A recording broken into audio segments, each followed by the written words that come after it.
Students, good morning. अब अपन बात करते हैं चीन की जो संविधान की विशेषताएं जो और बच गई थी उनके बारे में। मुख्य विशेषताएं और कौन कौन सी है उनका अध्ययन अपन आज करेंगे, जिसमें टॉपिक फर्स्ट है क्या, पॉइंट फर्स्ट क्या है, समाजवादी अर्थव्यवस्था, है ना। मैंने पहले कहा चीन में क्या था, साम्यवाद था, है ना, साम्यवाद आ चुका था। मजदूर वर्ग के बात थी हित की, मजदूर वर्ग, ठीक है ना, और जो बेचारे जो गरीब जो कृषक वर्ग है उनकी बात भी हित की हो रही थी। मतलब क्या कि इनके हितों का संरक्षण भी किया जाए और इनका ध्यान भी रखा जाए, जिसमें अपन बोल सकते हैं साम्यवाद में मुख्यतः है मजदूर दल, है ना। चीन के संविधान में समाजवादी अर्थव्यवस्था की बात कही गई है, लेकिन 20वीं सदी के इस अंतिम दशक में चीन में समाजवादी अर्थव्यवस्था नहीं वरन मिश्रित अर्थव्यवस्था ही है। कैसी व्यवस्था वहाँ पे मिश्रित है, समाजवादी अर्थव्यवस्था वहाँ पे नहीं है। कही तो गई है लेकिन क्या है, वास्तविक स्थिति क्या है वहाँ पे ये देखने को नहीं है। वर्तमान में चीन की राजनीतिक व्यवस्था का लक्ष्य शक्ति, आर्थिक विकास और आधुनिकीकरण है तथा इस उद्देश्य से बाजार अर्थव्यवस्था के तत्वों को अपना लिया गया है। अक्टूबर 92 में चीन की कम्युनिस्ट पार्टी की जो 14वीं कांग्रेस आयोजित हुई, उसका समापन साम्यवादी शासन को बनाए रखने के लिए पूंजीवादी व्यवहार की नीति को स्वीकार करने के साथ ही हुआ था। किंतु उदारीकरण, निजीकरण तथा भूमंडलीकरण, है ना, यानी एलपीजी के प्रभाव से अब चीन भी बच नहीं पाया। उसमें भी हमें प्रभाव देखने को मिलते हैं। अब उसने भी निजी संपत्ति के विचार को अपना लिया गया है। फलस्वरूप मार्च 2004 ई में संविधान के अनुच्छेद 13 में संशोधन कर यह जोड़ा गया है कि राज्य नागरिकों की विधिक रूप से अर्जित आय, बचतों, मकानों तथा अन्य विधिक संपत्ति के अधिकार की रक्षा करेगा तथा राज्य नागरिक के उत्तराधिकार की प्राप्ति, निजी संपत्ति के अधिकार विधिपूर्वक रक्षा भी करेगा। किसके अधिकार हैं ये?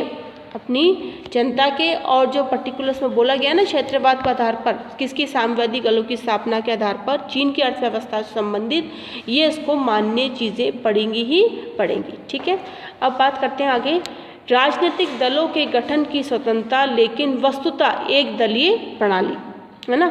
मतलब क्या है, यहाँ भिन्न प्रकार की अपन कहते हैं लोकतांत्रिक भी है, कोई कह रहा राजतांत्रिक भी हमें देखने को मिलता है, लोकतांत्रिक भी है, लेकिन क्या है मुख्यतः यहाँ पे एक दलीय प्रणाली यहाँ पे काम कर रही है व्यवहारिक रूप में, है ना। अध्ययन के लिए तो कई चीज़ें हैं, जैसे कि सैद्धांतिक दृष्टि से चीन में राजनीतिक दलों के गठन की स्वतंत्रता है और चीन में साम्यवादी दल के अतिरिक्त 8 अन्य राजनीतिक दलों का अस्तित्व है, लेकिन चीन का संविधान इन सभी राजनीतिक दलों पर साम्यवादी दलों की प्रमुखता और नेतृत्व की स्थिति प्रदान करता है।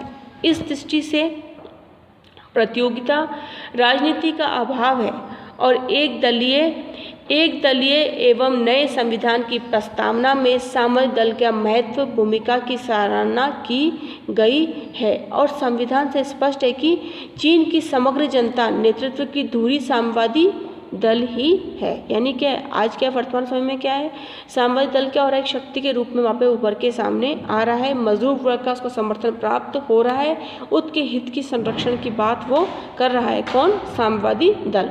संविधान की प्रस्तावना में ही लिखा गया है कि पिछले 30 वर्षों से सभी जातियों के लोगों ने साम्यवादी दल के नेतृत्व में अपनी विजय यात्रा जारी रखी है और ये बड़ी सफलताएं भी अर्जित की है। अक्टूबर 92 में आयोजित 14वीं पार्टी कांग्रेस में पुनः स्पष्ट कर दिया गया कि चीन पाश्चात्य ढंग से बहुदलीय व्यवस्था को कभी नहीं अपनाएगा। इस प्रसंग में 2006 में मध्य तक कोई अंतर नहीं आया है। मतलब क्या है, अभी तक की क्या है वो स्थिति बनी हुई है। कब की बात कर रहे हैं अपन? 92 के बाद 14वीं कांग्रेस सभा के आयोजित के अनुसार वर्तमान 2006 के बाद भी क्या है, साम्यवादी दल को समर्थन प्राप्त हो रहा है। एक शक्ति के रूप में साम्यवादी दल वहाँ पे उभर रहा है ना। अब बात करते हैं अपने नेक्स्ट अगले पॉइंट की, केंद्रीय सैनिक आयोग, है ना। नए संविधान में एक केंद्रीय सैनिक आयोग, द सेंट्रल मिलिट्री कमीशन की व्यवस्था की गई। ये सर्वथा नई और अनुपम संस्था है चीन की पूर्ववर्ती संविधानों में कोई संस्था इस प्रकार से नहीं है। देश की सेना को निर्देशन देना व आयोग देना इसका कार्य है। इस आयोग में सभापति, उपसभापति इसके सदस्य होते हैं और आयोग के समस्त दायित्वों की जिम्मेदारी सभापति पर ही होगी। और सैनिक आयोग के सभापति जनवादी राष्ट्रवादी कांग्रेस का उसका स्थायी समिति के प्रति क्या होगा, उत्तरदायित्व वो रहेगा। ठीक है। चीन के संविधान में मिश्रवाद में जो परिवर्तन किए गए हैं उससे ये संकेत मिलता है कि चीन की केंद्रीय सैनिक आयोग का अध्यक्ष कम्युनिस्ट पार्टी का महासचिव या चीन के राष्ट्राध्यक्ष की तुलना में अधिक शक्तिशाली होगा, लेकिन चीन ने समस्याओं का हल इन्हें प्रमुख पदों पर एकीकरण में ढूंढा है। ठीक है ना। आगे हम बात करते हैं कि मतलब क्या है कि इसके आधार पर क्या है, एक साम्यवादी दल में क्या हुआ, पूंजीवादी व्यवहार की नीति साम्यवादी व्यवस्था इनमें देखने को मिली है, यानी साम्यवादी दल एक उभर के रूप के सामने आ रहा है। जब हम बात करते हैं राजनीतिक दल, वहाँ पे भी कई प्रकार के देखने को है, कहाँ पे, चीन व्यवस्था के अंतर्गत। लेकिन मुख्य भूमिका कौन निभा रहा है, मुख्य भूमिका जनता का समर्थन किसे प्राप्त है, जनता का समर्थन साम्यवादी दल को ही प्राप्त है। केंद्रीय सैनिक आयोग कब आया, द सेंट्रल मिलिट्री कमीशन आने के बाद क्या, सभापति उपसभापति का पद दिए गए, उन्हें कार्यों के बंटवारे किए गए, कार्यों का संपादन किया गया और उनके अनुसार ही कार्य होंगे, ऐसा हो रहा है। ठीक है। अब बात करते हैं अपन राष्ट्रपति पद की पुनः स्थापना। किसकी, राष्ट्रपति पद की पुनः स्थापना की जा रही, कहाँ पे, चीन के अंतर्गत। नवीन संविधान के अंतर्गत सेना, पार्टी, नागरिक शासन की बीच सत्ता के लिए प्रतिद्वंद्विता खड़ी हो सकती थी। इस स्थिति को दूर करने के लिए क्या किया, चीन में एक ही व्यक्ति के तीनों प्रमुख पदों पर आसीन करने का मार्ग अपना लिया गया। मार्च 93 में चीन की संसद ने कम्युनिस्ट पार्टी के महासचिव जियांग जेमिन को चीन के अध्यक्ष पद पर निर्वाचित किया। जियांग जेमिन शक्तिशाली संस्था केंद्रीय सैनिक आयोग के अध्यक्ष भी हैं और माओ त्से के बाद जियांग जेमिन पार्टी देश और सेना के शीर्ष पदों के लिए संभावित प्रथम व्यक्ति भी हैं। 16वीं पार्टी कांग्रेस नवंबर 2002 के बाद हूँ ने पहले ही पार्टी के महासचिव पद पर नियुक्त किया गया। उसके बाद 2003 के अंतर्गत उन्हें राष्ट्रपति बनाया गया।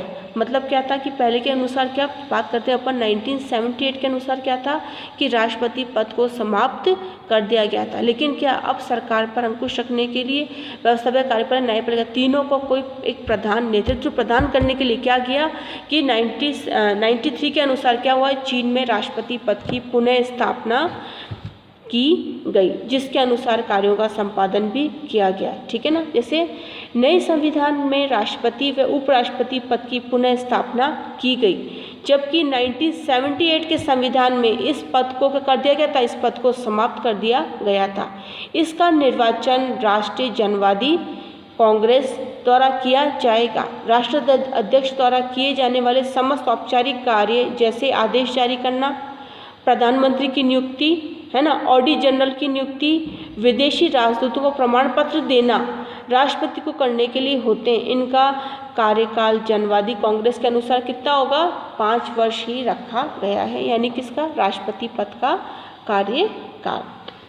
विदेशी नीति के नेक्स्ट पॉइंट बात करते हैं अपने, विदेशी नीति के सिद्धांत का उल्लेख चीन के अंतर्गत किया गया है।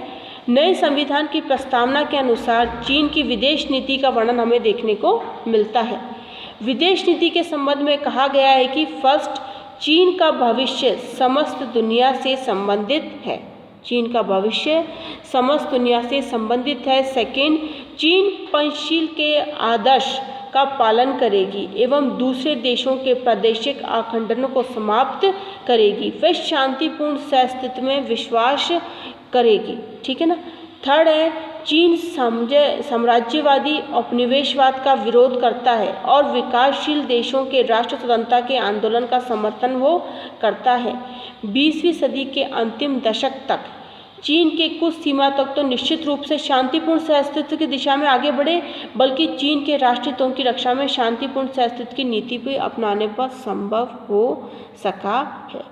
ये था हमारा चीन की संविधान की विशेषता को लेते हुए अध्ययन। आज का हमारा टॉपिक यहीं समाप्त होता है। Thank you students.